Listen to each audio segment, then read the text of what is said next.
ಎಲ್ಲರಿಗೂ ನಮಸ್ಕಾರ ರೀ. ಹೆಂಗದಿರಿ? ನಾನು ಶ್ವೇತಾ. ಜಗತ್ನಾಗ ನಡೆದಿರೋ ಸುದ್ದಿನ ನಮ್ಮ ಉತ್ತರ ಕರ್ನಾಟಕ ಭಾಷಾದಾಗ ಹೇಳಕ್ ಬಂದೀನಿ. ಮಸ್ತ್ ಚಾ ಕುಡ್ಕೋತ ಖಡಕ್ ಮಿರ್ಚಿ ಮಂಡಕ್ಕಿ ನೋಡ್ರಿ. ಚುನಾವಣೆ ಅಂತ ಅಂದ ಮೇಲೆ ಸೋಲು ಗೆಲುವು ಇದ್ದದ್ದೇ. ಒಬ್ರು ಗೆದ್ರ ಉಳಿದವರೆಲ್ಲ ಸೋಲ್ಲೇಬೇಕಾಗ್ತದ.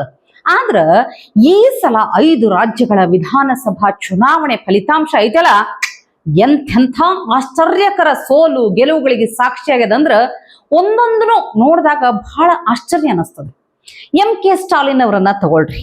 ನಿನ್ನೆ ತನಕ ಒಂದು ರಾಜ್ಯದ ಮುಖ್ಯಮಂತ್ರಿ ಆಗಿದ್ದವರು ಇವತ್ತು ದಿಢೀರಂತ ವಿಧಾನಸಭೆಗೆ ಕಾಲಿಡ್ಲಿಕ್ಕೂ ಅರ್ಹತೆ ಯೋಗ್ಯತೆಯನ್ನು ಕಳ್ಕೊಂಡು ಬಿಡ್ತಾರಂದ್ರ ಕಲ್ಪನೆ ಮಾಡ್ಕೋರಿ ನೀವು. ಕಲ್ಪನೆ ಏನು ಬಿಡ್ರಿ, ಇದು ವಾಸ್ತವನೇ ಆಗ್ಬಿಟ್ಟೈತಿ. ಇನ್ನು ಮಮತಾ ಬ್ಯಾನರ್ಜಿ ಪಶ್ಚಿಮ ಬಂಗಾಳದಾಗ ಸೋಲೋದೇನೋ ಹೊಸದಲ್ಲ ಬಿಡ್ರಿ. ಹೋದ ಸಲ ವಿಧಾನಸಭಾ ಚುನಾವಣೆದಾಗ ಸೋತಿದ್ರು. ಆದ್ರ ಈ ಮಮತಾ ಬ್ಯಾನರ್ಜಿಯನ್ನ CM ಆಗಿ ಕುಂದ್ರಿಸಿದ್ದು ಅವರ ಭದ್ರ ಸ್ಥಾನ ಸ್ವಂತ ಕ್ಷೇತ್ರ ಭವಾನಿಪುರದಾಗ. ಈ ಸಲ ಅಲ್ಲಿ ಸೋಲ್ತಾರಂತ ಬಹಳ ಮಂದಿ ಅನ್ಕೊಂಡಿರ್ಲಿಲ್ಲ.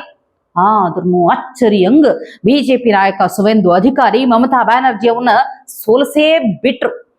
ನೋಡ್ರಿ, ಇದ್ರ ಹಿಂದಿನ ಮಾಸ್ಟರ್ ಮೈಂಡ್ ಯಾರಂತ ಗೊತ್ತಾ ನಿಮಗ?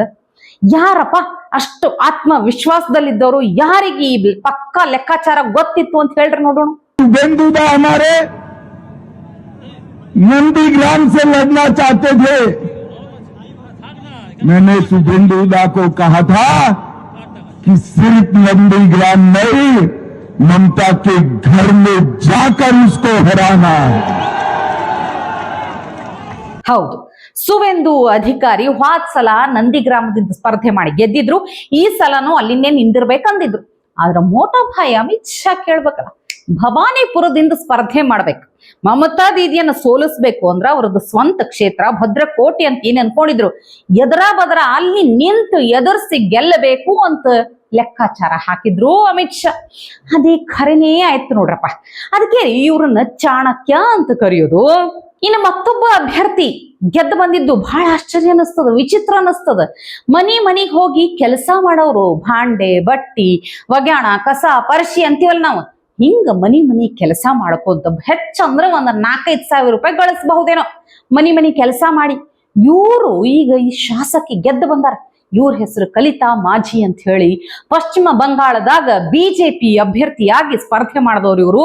ಔಸಾ ಗ್ರಾಮ್ ಅನ್ನುವಂತಹ ಕ್ಷೇತ್ರದಿಂದ ಸ್ಪರ್ಧೆ ಮಾಡಿ ಗೆದ್ದು ಬಂದಾರ. ಎಷ್ಟು ಆಶ್ಚರ್ಯ ಅನ್ಸುದಿಲ್ಲ ಹೇಳ್ರಿ. ನೋಡ್ರಿ, BJP ಅಭ್ಯರ್ಥಿಗಳನ್ನ ಆಯ್ಕೆ ಹೆಂಗ ಮಾಡ್ತದ ಅನ್ಲಿಕ್ಕ ಈ ಹೆಣ್ಣು ಮಗಳು ಸಾಕ್ಷಿ. ಇನ್ನು ಮತ್ತೊಬ್ಬ ಹೆಣ್ಣು ಮಗಳ ಗೆದ್ದು ಬಂದಿದ್ದು ನೋಡಿ ಬಹಳ ಹಿಗ್ಗಾಯ್ತು ನನಗೆ. ನಿಮಗೆಲ್ಲಾ ನೆನಪಿರಬಹುದು, 2 ವರ್ಷ ಹಿಂದ ಪಶ್ಚಿಮ ಬಂಗಾಳದಾಗ ಒಬ್ಬ PG ಡಾಕ್ಟರ್ ಹತ್ಯೆ ಆಗಿತ್ತು, ಅತ್ಯಾಚಾರ ಆಗಿತ್ತು. ಈ ಪ್ರಕರಣ ಬರೀ ಪಶ್ಚಿಮ ಬಂಗಾಳದಾಗ ಅಷ್ಟೇ ಅಲ್ಲ, ಇಡೀ ದೇಶದ ತುಂಬೆಲ್ಲ ಭಯಂಕರ ಆಕ್ರೋಶ ವ್ಯಕ್ತವಾಗಿತ್ತು. ಎಲ್ಲಾ ಕಡೆ ಪ್ರತಿಭಟನೆ ಮಾಡ್ಲಿಕ್ಕತ್ತಿದ್ರು, ನೆನಪದ? ಆದ್ರ ಆ ಮಗಳಿಗೆ ನ್ಯಾಯ ಸಿಕ್ಕಿರ್ಲಿಲ್ರಪ್ಪ. ಅಲ್ಲಿನ ಮಮತಾ ದೀದಿ ಸರ್ಕಾರ ಅಂಥ ಮಗಳಿಗೆ ನ್ಯಾಯ ಕೊಡಿಸುವುದನ್ನ ಬಿಟ್ಟು ಹೊಳ್ಳೆ ಆ ವಿಲನ್ಗಳಿಗೆ ರಕ್ಷಣೆ ಕೊಟ್ರು ಮಮತಾ ದೀದಿ ಸರ್ಕಾರ. ಅವತ್ತು ಯಾವಾಗೆಲ್ಲ ಎಷ್ಟು ಪ್ರತಿಭಟನೆ ಸರ್ಕಾರದ ವಿರುದ್ಧ. ಅಂಥ ಮಗಳ ತಾಯಿ ಇವತ್ತು ಸ್ಪರ್ಧೆ ಮಾಡಿ ಗೆಲ್ತಾರೆ. ಎಷ್ಟು ಆಶ್ಚರ್ಯ, ಎಷ್ಟು ಹಿಗ್ಗು ಹೇಳ್ರಿ. ಅಗೇನ್ ಇಲ್ಲಿನೂ BJP ಅಭ್ಯರ್ಥಿಯಾಗಿ ಪಾಣಿಹಟ್ಟಿ ಕ್ಷೇತ್ರದಿಂದ ಆ ಅತ್ಯಾಚಾರ ಸಂತ್ರಸ್ತೆಯ ತಾಯಿ ಚುನಾವಣೆಗೆ ನಿಂತು ಗೆದ್ದು ಬರ್ತಾರಂದ್ರ ಎಷ್ಟು ಖುಷಿ ವಿಷಯ ಹೇಳ್ರಿ.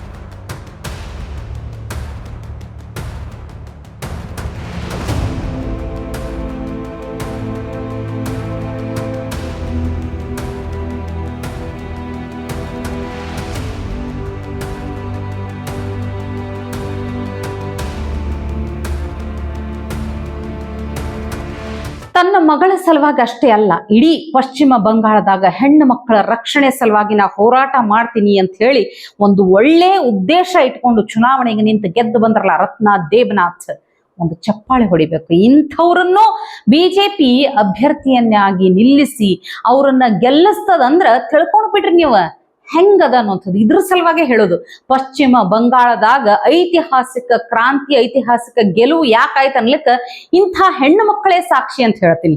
ನಮ್ಮ ರಾಜ್ಯದ ತರ ಅಲ್ಲ ಬಿಡ್ರಿ, ಇಲ್ಲಿ ಬರೀ ಕುಟುಂಬ ರಾಜಕಾರಣದ ಕಥೆನೇ ಹೆಚ್ಚಾಗ್ತದ.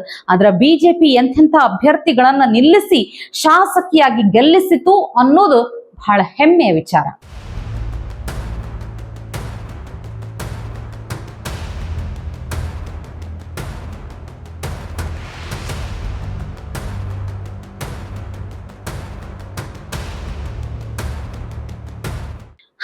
ಇನ್ನು ನಮ್ಮ ರಾಜ್ಯದಾಗ ಬಂದ್ರ ಹೊಸದೇನಿಲ್ ಬಿಡ್ರಿ, ಅದೇ ಹಳಿ ರಾಗ ಹಳಿ ಹಾಡು. ಕಾಂಗ್ರೆಸ್ ಸೋತು ಅಂತ ಅನ್ಕೊಳ್ರಿ, ಅಲ್ಲಿ EVM ಹ್ಯಾಕರೇ ಆಗಿರ್ತೈತಿ, ಓಟ್ ಚೋರಿಯರೇ ಆಗಿರ್ತೈತಿ.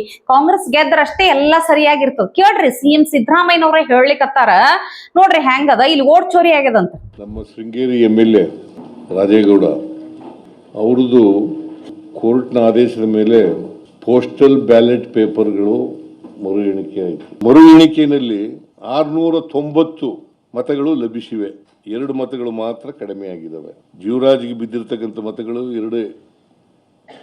ಅವ್ರಿಗೆ ರಾಜೇಗೌಡನಿಗೆ 255 ಮತಗಳು ಕಮ್ಮಿ ಆಗಿದ್ದಾವೆ. ಇದನ್ನ ನೋಡಿದಾಗ ಬಹಳ ಸ್ಪಷ್ಟವಾಗಿ ಗೊತ್ತಾಗುತ್ತೆ, ಬಿಜೆಪಿಯವರು ಕ್ರಿಮಿನಲ್ ಕಾನ್ಸ್ಪಿರಸಿ ಮಾಡಿ ವೋಟ್ ಚೋರಿ ಮಾಡಿರ್ತಕ್ಕಂಥದ್ದು ಬಹಳ ಸ್ಪಷ್ಟವಾಗಿ. ಬಿಜೆಪಿ ಅಭ್ಯರ್ಥಿ DN ಜೀವರಾಜ್ ಅವರು ಗೆದ್ದು ಬಂದಾರ. ಈಗ ಶಾಸಕರೇನಿದ್ರಲ್ಲ TD ರಾಜೇಗೌಡ, ಇವರು ಒಂದು 255 ಮತಗಳು ಅಮಾನ್ಯ ಆಗಿತ್ತು, ಹಿಂಗಾಗಿ ಇವ್ರು ಗೆದ್ದು ಬಂದಾರ. ಇದನ್ನ CM ಸಿದ್ದರಾಮಯ್ಯನವರು ವೋಟ್ ಚೋರಿ ಅಂತಾರೆ. ಇವ್ರಿಗೆ ಸ್ವಲ್ಪ ನೆನಪು ಮಾಡ್ಬೇಕು, ಹೋದ ವರ್ಷ ಹಿಂಗೆ ಮಾಲೂರು ವಿಧಾನಸಭಾ ಕ್ಷೇತ್ರದಾಗನು ಹಿಂಗೆ ಮರು ಮತ ಎಣಿಕೆ ಆಗಿತ್ತು. ಕಾಂಗ್ರೆಸ್ ಶಾಸಕ KY ನಂಜೇಗೌಡ ಅವರು ಅವಾಗ 250 ಮತಗಳಿಂದ ಗೆದ್ದು ಬಂದಿದ್ರು. ಅವಾಗೇನು ಅನಿಸ್ಲಿ ಇವ್ರಿಗೆ, ಕಾಂಗ್ರೆಸ್ ಅವ್ರಿಗೆ ಗೆದ್ದು ಬಂದಿದ್ರಲ್ಲ, ಅವಾಗ ಓಟ್ ಚೋರಿ ಆಗಿರ್ಲಿಲ್ಲ, EVM ಹ್ಯಾಕ್ ಆಗಿರ್ಲಿಲ್ಲ. ಈಗ ಮಾತ್ರ ಹಿಂಗ ಆಗ್ತದ ನೋಡ್ರಿ. ಇದೇನು ಹೊಸದಲ್ಲ ಬಿಡ್ರಿ. ಇವತ್ತಿಗೆ ಇಷ್ಟು ಸುದ್ದಿ ಸಾಕಲ್ಲ, ನಾಳೆ ಇಂಥವೇ ಮತ್ತೊಂದಷ್ಟು ಸುದ್ದಿ ತರ್ತೀನಿ. ಚಾ ಇಟ್ಕೊಂಡು ಮಿರ್ಚಿ ಮಂಡಕ್ಕಿ ನೋಡ್ಲಿಕ್ಕೆ ಕಾಯ್ಕೊಂಡಿರ್ರಿ. ಟಿವಿ ವಿಕ್ರಮ, ದೇಶ ನಿಮ್ಮ ಕೈಯಲ್ಲಿ. ಈ ಕಾರ್ಯಕ್ರಮ ನಿಮಗೆ ಇಷ್ಟ ಆಗಿದ್ದಲ್ಲಿ ಲೈಕ್, ಶೇರ್ ಹಾಗೂ ಕಮೆಂಟ್ ಮಾಡಿ. ಟಿವಿ ವಿಕ್ರಮದ ಕಾರ್ಯಕ್ರಮಗಳನ್ನು ನಿರಂತರವಾಗಿ ವೀಕ್ಷಿಸಲು ಸಬ್ಸ್ಕ್ರೈಬ್ ಮಾಡಿ, ಬೆಲ್ ಐಕನ್ ಒತ್ತಿ.